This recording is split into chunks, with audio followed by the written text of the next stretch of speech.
The views expressed on this podcast are those of the participants, not of Reuters News. Depending on the actual content, a peace, again, doesn't want to call it peace, but a truce agreement would mean even more spending, even more European rearmament, because it would crystallize the fragility and the instability around Ukraine's eastern borders in the best scenario. And so we're not facing de-escalation at all on that level, but continued escalation and, if anything, faster escalation. Donald Trump seems intent on bringing peace to Ukraine. But the proposals on the table so far involve Kiev accepting the loss of two key regions. And far from removing the threat from further invasion, this capitulation risks destabilizing Europe. The economic consequences of this version of peace is the focus of this week's Viewsroom. It's Amy. And it's Jonathan. And this is the Viewsroom, the weekly podcast that invites you, the listener, into a lively debate with Breakingviews columnists about the knottiest issues in business, corporate finance, and economics. So, Amy, there's, to say there's been a lot of back and forth would be an understatement, about a potential peace plan. Donald Trump obviously seems intent on drawing a line under what he's rhetorically positioned as the failures of the last administration. The whole idea of, like, can we close off and, like, finally bring an end to the absolute carnage that we've seen on Europe's eastern flank is the question of the day. But what's the thinking in Europe about the current proposals? Because it seems like there's basically a feeling that this has gone completely off the rails, right? Yes, I think that is fair. I mean, I'm actually in Ireland where Zelensky is visiting this week, and almost every single question was about what are his views on what could possibly come about from the meetings between the US and Russia about the future of Ukraine, which in itself is kind of comical that Ukraine is not involved in these discussions.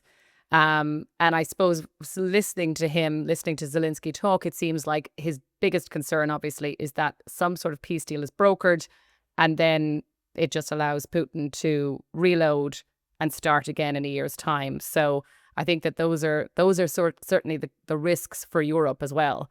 But fortunately, we have our two guests who have been looking at this from quite different angles. So we have Pierre Briançon, who is our resident Ukraine expert, who also lived in Russia for some time. So he is very knowledgeable on this region.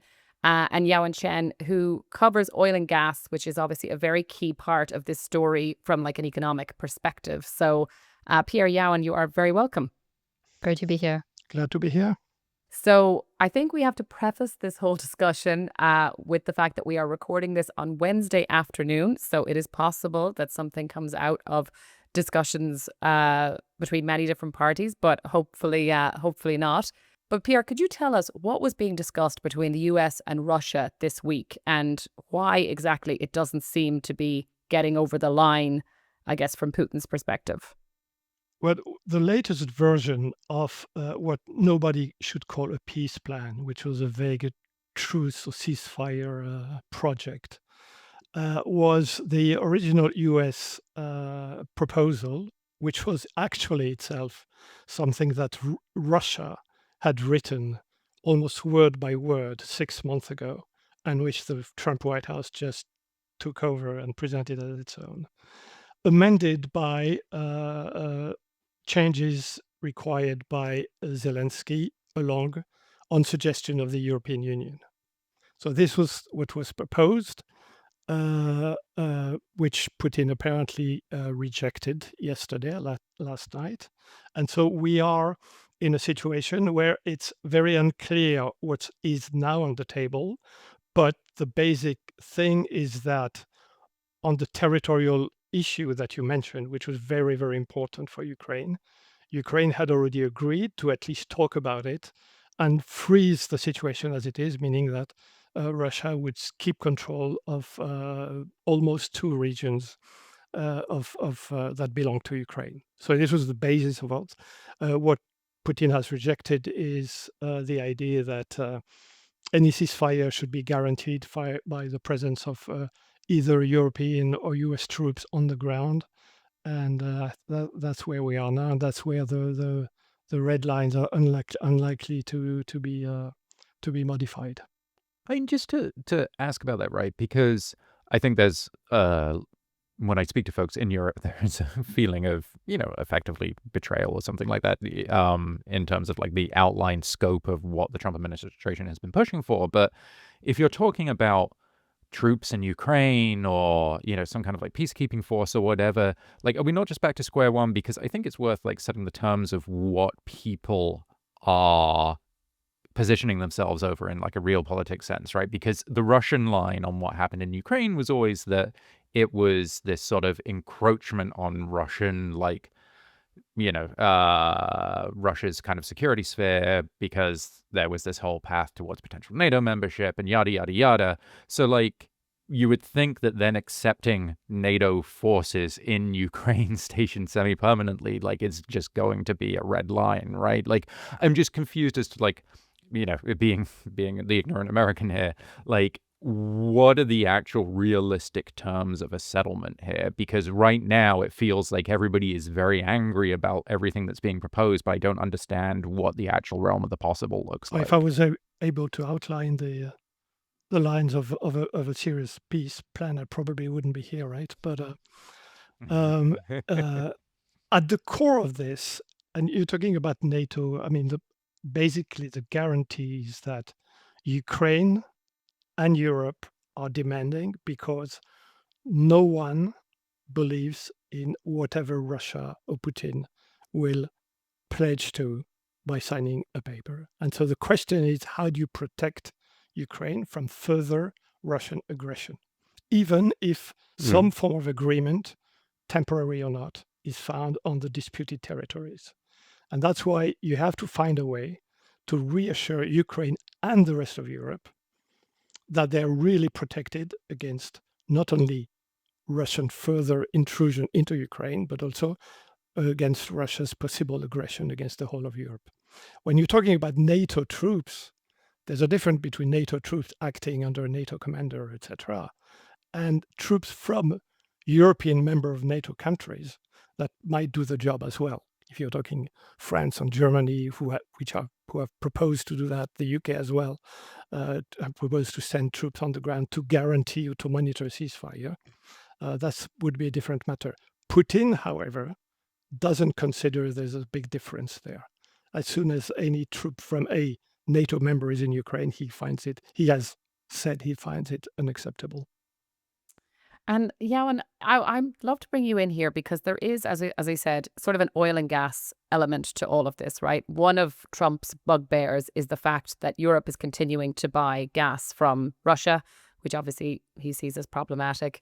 But I just wondered, what are your thoughts in terms of what are investors in those markets kind of telling us about how likely peace is? Because I suppose maybe you could even talk to start, Yawen, about the different scenarios, what's likely to happen to oil if actually a peace deal is brokered versus if we continue as we are now. Yeah, good question. I mean, you started with gas, right? I think gas is slightly different because the scenario that Europe will buy back Russian gas seems to be a pretty distant probability, even if there is a peace deal. I think that's the kind of current consensus where we are. Like, Europe really wants to wing off Russian gas by 2027, 2028. The US is actually benefiting a lot by increasing their exports to Europe. So there's a dynamic change here. And when it comes to oil, I think a few things are at stake here, right? First of all, you've got the sanctions on Russian oil. You've got the recent sanctions on some of the Russian companies, important exporters like Lukoil. And then you've got the Ukraine attack on critical Russian energy infrastructures like refineries, export terminals. So if those things stop, provided there is a kind of temporary peace deal, ceasefire, you can see potentially a lot more refinery capacity coming online compared to, say, crude oil, because there's a difference here because ever since the Ukraine war, Russia actually has shifted a lot of crude oil inventories into the sea. So even though like you've got all these sanctions going on, there is a lot of crude oil floating around at water, and they could move into landed inventory if sanctions lift. And if that happens in the short term, you might actually see a lot of inventory being unlocked. And that's quite different from, say, the refineries, because you probably need a lot more time to restart the kind of damaged capacity you have. And Russia itself is facing some kind of technical bottlenecks ever since the Western sanctions. So there's a natural decline in their production as well. So it's a really layered kind of product by product situation. But if you're just looking at oil prices in general, I think there was some expectation that this peace deal could happen. You saw oil prices dropping about 5% ever since Trump was talking about the negotiations. But we're still at around 60 per barrel, which is not really, something that's a shock to the market. And I think the market is still kind of expecting a lot of oversupply from OPEC countries, or countries from outside of Russia, the producing countries like in Brazil or in the US, which serves as a cushion. So the debate here, I think the oil price is an imperfect kind of gauge of the peace deal probability right now. Right. Yeah. I always struggle to draw any kind of narrative conclusions from what's happening to the oil price because, like you say, there's so many things happening at once, right? But I guess if we're thinking about overall, let's say we get to a situation, however it happens, let's presume that somehow a peace deal, meaningful, a kind of extended period of ceasefire is reached, and I would presume, Pierre, correct me if I'm wrong here, but I presume that eventually you would consider that some sort of off-ramp to normalization of Russian market access, right? What would we expect that to change about the market over the medium term? Because obviously, I feel like for Europe especially, but for various parts of the world, all these different kind of energy price shocks since the Ukraine war began have been a big part of the story of what is going on in these economies. Normalizing market access to Russia, or bringing Russia back into the global economy fold, basically, is a pie in the sky. It's totally fantasy stemming from the original U.S. proposal. It supposes, for example, just to give you an example of why it won't happen, it was supposed that Europe agrees wholeheartedly with lifting the sanctions currently weighing on Russia, and they're especially if you're talking about the frozen reserves of the Russian central bank, they're much bigger in Europe than they are in the States in any case, which wouldn't prevent, I guess, the US from striking deals with Russia and lifting its own sanctions, but that would remain the same. If you have trouble, markets are very imperfect. A judge of the likelihood of a possible truce or peace deal. Defense stocks, for example, go down every time there's a rumor that a truce might be agreed on. Not seeing that, if anything, a truce would lead to increased defense spending for Europe and not lower defense spending, increase defense spending and faster.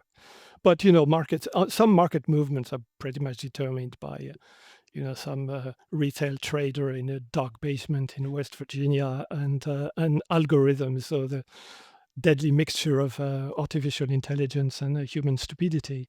So I'm curious as to whether you have the same sort of take, Owen, because in that case, that feels like, long term, we're talking about continued issues for European energy access, right? Yeah, and I think, just on a political and government level, this Russia, China, India versus maybe US, Europe, and this kind of energy alliances or political alliances have kind of formed already. It's kind of hard to imagine that once trust is broken, based on this very thing, peace deal, you're going to go back to Russian gas for 70% of your supply. It's just unthinkable. But then there's the market forces, like Pierre mentioned as well, for something that's so globally traded like oil, if it's easier to trade, to transfer it from China or India back to Europe, they will find a way there if the prices are right. So we will see prices move based on those events. It's just, I think, on a governmental, political level, it's really hard to see things go back to where they were. And to follow up on your point, Europe is fine from an energy viewpoint. Europe would not plug back into the Russian oil or Russian gas if it had the opportunity to do so. That's why I think the idea that Nord Stream might come back, into production or these kind of things are totally fantasies. This won't happen because Europe has moved away from that all. On the other hand, Putin has a vested interest in plugging his economy back into the global system because it's preparing for a serious slowdown next year. The Russian economy is exhausted.